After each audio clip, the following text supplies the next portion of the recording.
and welcome back to Oversteer Auto Reviews. Today is not a conventional review because I'm at the Seattle International Auto Show. Today I'll be showing you a lot of cars and giving you a quick walk around of the vehicles along with my key vehicles that I see around the auto show. Here is the 2022 Toyota GR86. It is a prototype version, does feature a 2.4 liter flat 4-boxer engine. This engine does produce more horsepower than it did in the previous generation, the GT86, and this is a GR86 because, like its Supra brother, it does get the Toyota GR package. Next vehicle is the 2022 Toyota GR Supra. Now this vehicle does get a lot of hate for having a lot of BMW engineering in it, but I'm a big fan of this vehicle since it was released. I've been wanting to review one since I heard about it. Now it does have a turbocharged inline 6-cylinder, and it does produce quite a bit of horsepower, and that's why I love the vehicle. It also looks very good with a lot of fake vents on it. Let us get into the Supra. Beautiful red interior. It is quite dark in here, but we do have the BMW infotainment system basically, along with a BMW Drive Select system. The vehicle is very nice. It is fully leather wrapped, and the red accents in this vehicle are very nice. Hopefully I can get a full in-depth review for the channel very soon. Next up is the Toyota 4Runner TRD Pro, featured in the Seattle Seahawks livery. I think it looks really good. You can see right here we have step bars, off-road wheels, along with a roof rack. At the back, more just a regular Toyota Tundra, a 4Runner, and it does have a lot more ground clearance than its base model. You also have a side rear exit exhaust pipe, and I think it looks pretty good. Let's see a look at the rear seats. Again, pretty much just a basic 4Runner. And the front has been redesigned.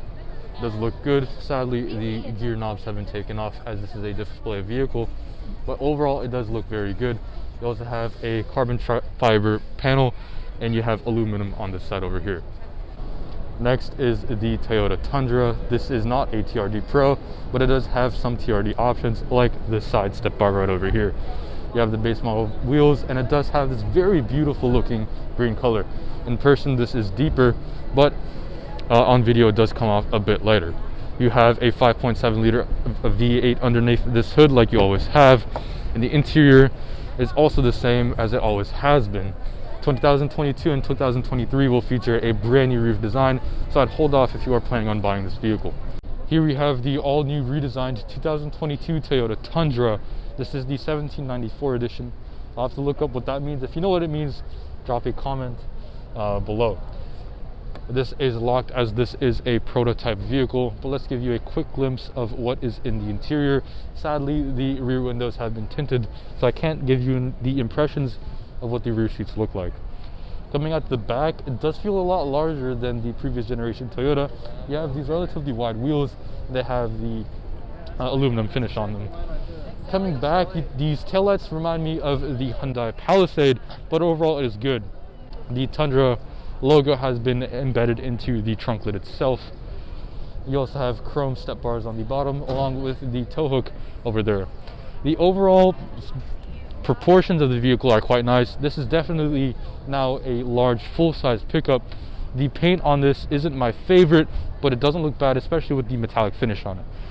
Next up is the Lexus LC500. I thought it would be appropriate to go from Toyota Lexus as they are partner companies.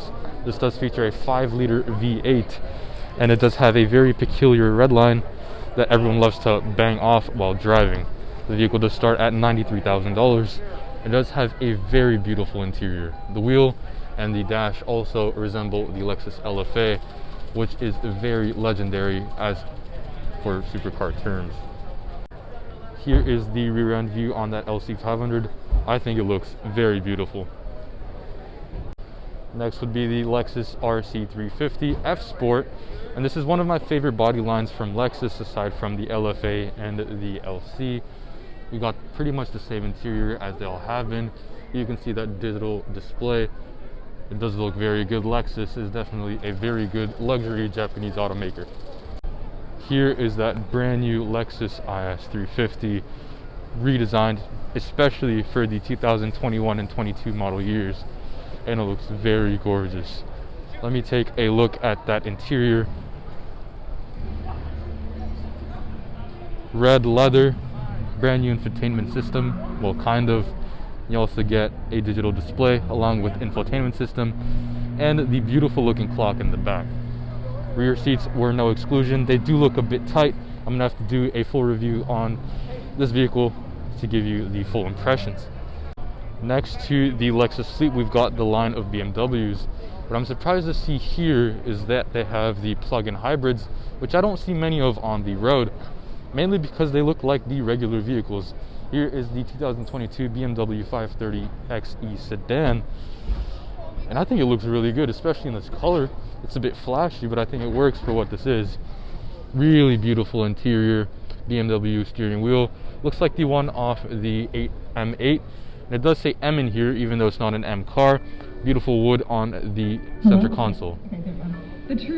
Here is one of my favorite BMWs, the M5. Let's get into this vehicle. I want to sit inside it. Beautiful white interior, ambient lighting everywhere. Even the M5 logo on the headrest illuminates. Taking a seat in here, you have the absolutely massive infotainment system and the gloss black additions all over the vehicle.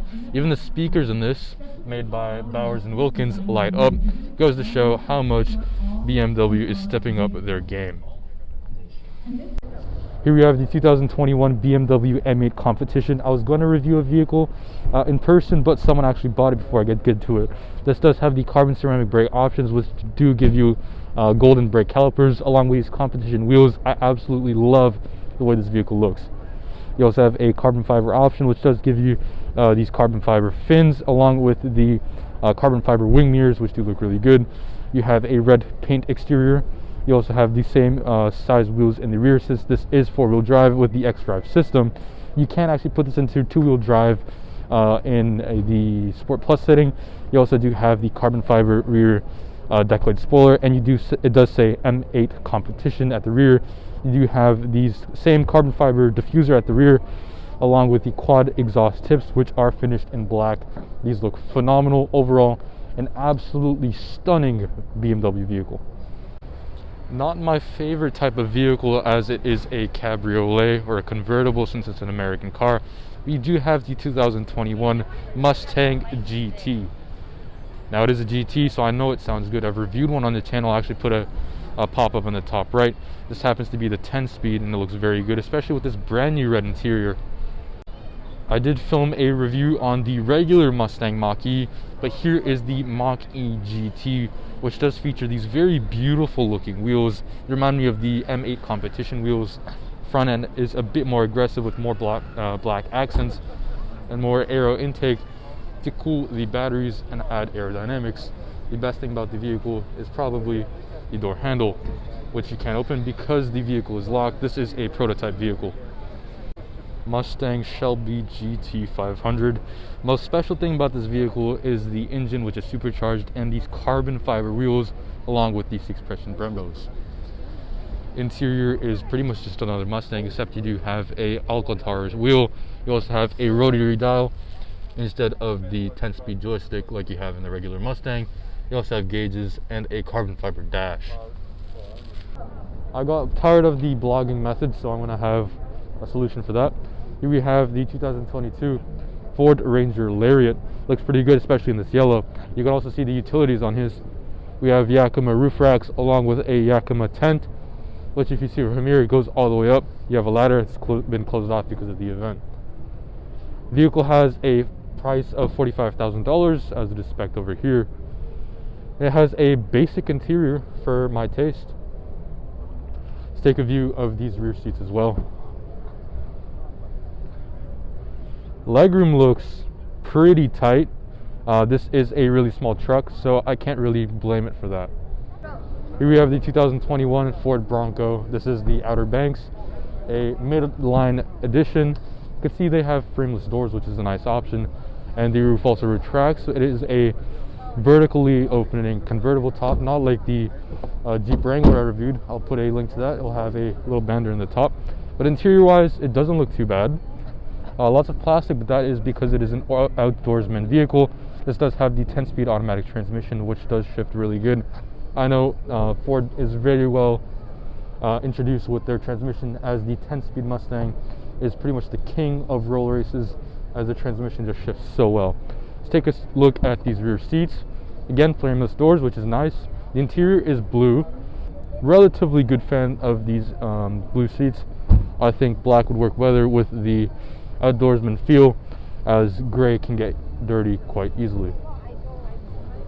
Let's take a look at this rear. Nice horizontally opening tailgate. It is hydraulic as well, and it goes all the way open. Too bad I can't do a trunk test, but underneath here you do have some utilities to change the tire. This piece does come up. There is a latch one here, and then you also have the very large spare tire with the rear brake light as well. Overall, this is a very well built vehicle. Here we have the 2022 Jeep Grand Cherokee. Underneath the hood you do have the 3.6 liter Pentastar V6. I believe this has an output of around 260-ish horsepower. This is a brand new redesign for the brand new model year. You have chrome inserts in the grills, brand new redesigned headlights. Wheels over here, they're pretty good. They have a silver machine finish. You have Grand Cherokee written out over here. Black mirror cuts and black top gives it a more streamlined look. If you look at the interior, it does feel very premium. You wouldn't be able to tell that this is a Jeep. I'd say this is along the lines of the Lincoln Navigator and Aviators. This is a very well appointed interior. Let's take a look at these rear seats. As this is a 6-seater vehicle, this will be replacing the Durango in the Mopar lineup. Now let's take a look at the back. Again, same wheels. This is not a staggered setup, it's the all-around setup. You also have the seats, which do fold down. I like the fact that they're power operated as well. You also have a under cargo storage area along with some additional materials. Here we have the Alfa Romeo Stelvio TI Sport. Even though this does look quite like a quadrifoglio, you have these yellow brake calipers on this green metallic paint, which I think looks really good. Coming around the front, this is just the same Alfa Romeo style. You do have this triangle shape in the crest with the Alfa Romeo badge. This does signify that it's an Alfa Romeo. It's been like this ever since Alfa Romeo released their first vehicle. These wheels to me do look like the ones that HRE makes, the HRE P101s. It's actually my favorite design of wheel because it fits almost every vehicle. The driver's seat is a beautiful place to be, especially with this dark mocha leather interior. You have very large paddle shifters. They're fixed to the steering column and they feel really nice. You also have the engine start stop button located on the steering wheel itself. Really nice feature on the Stelvio, as it is a Italian car, is that there's the Italian flag integrated into the gear select system. Here we have the absolutely beautiful Camaro ZL1 featuring the supercharged LT4 engine. This is also found in the Corvette Z06s. It's a very powerful and beautiful sounding engine. This specific model here is a soft top convertible. Not my favorite, as it does add more weight and take away some structural rigidity, which has to be added back, and that's why it weighs more. But you do have the automatic transmission along with the carbon fiber trim and red Alcantara seats. I think these look very nice. Let's head on to the back. You can see that these are really wide wheels as well. Now for this generation of Camaro, these taillights are not my favorite.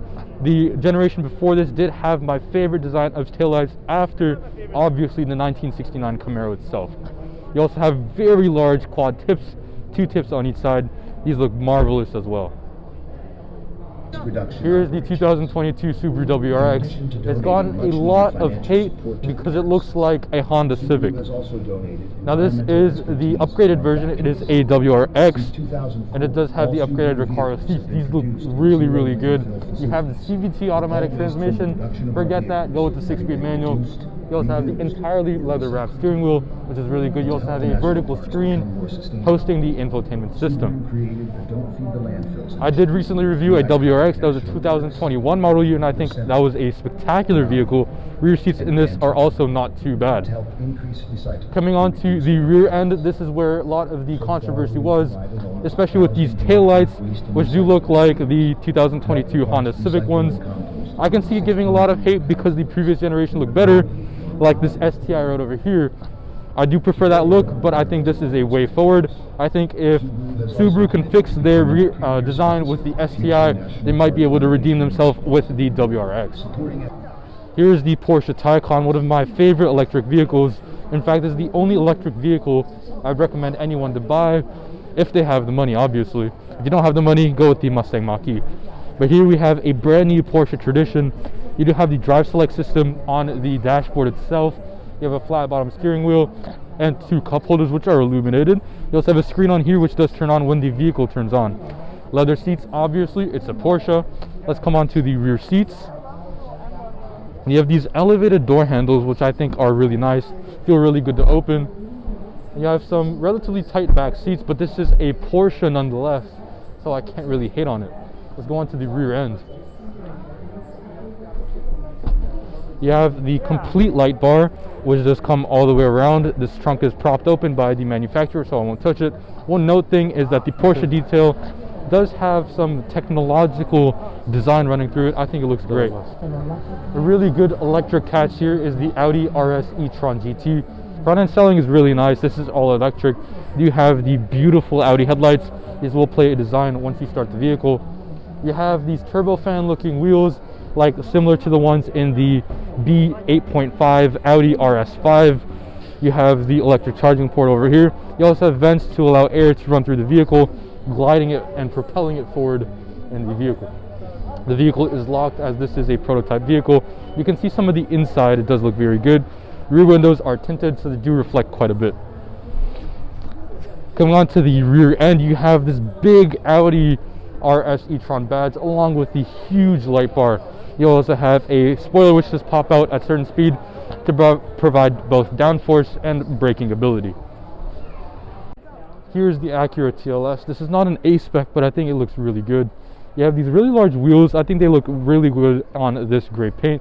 You have black mirror caps, which are always great. And then the interior on this is beautifully appointed.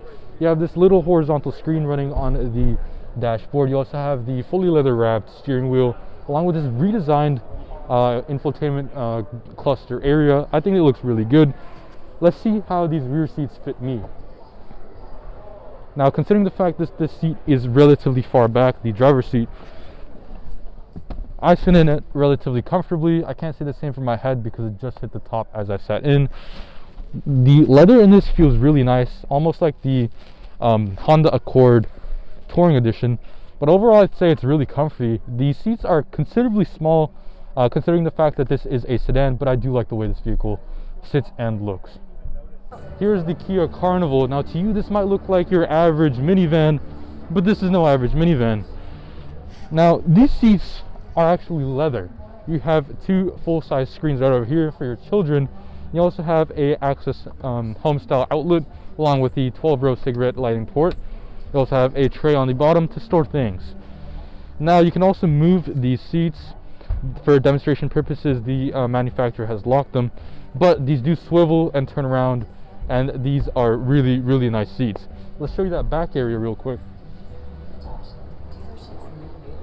Now, obviously this is a minivan, so the doors are sliding, but then you have 2 additional seats which do fold down in a rather interesting way, and this gives you a deeper loading area. You have a little pull tab. All you have to do is pull them and the seats are folded up. A very nice way to have this vehicle seated. Here is a CF Moto, a brand I have never heard of before. Featured here. Does have a 950cc engine, which is actually right over here. For those of you who are unfamiliar with cc, this really just means it has a 0.95 liter engine. This is most likely a 2 or 4 stroke motor, and this is an off-road vehicle, quite obviously. You can see you have really large shocks, and the exhausts are a dual exit. They look pretty good. Let's show you the inside of this. This does have an automatic transmission, as you can see with the gear select system over there. You have multiple disconnection options with your differentials and a standard E handbrake. I think it looks pretty good. And that is the entire review on the Seattle International Car Show. Now, for $17 for an adult ticket, I think it's well worth it just to see the new fleets of vehicles that manufacturers are sending in. I think that the new cars, especially these prototype vehicles, are definitely worth the see. This GR86 right here was pretty much the star of the show, along with that GR Supra right over there. One of my favorite sports cars on the market right now. Overall, I'd say that this is definitely a good place to visit during Veterans Day through the Sunday on the same week in Seattle, Washington. Thank you all for watching. Please do consider subscribing, and remember to keep on driving.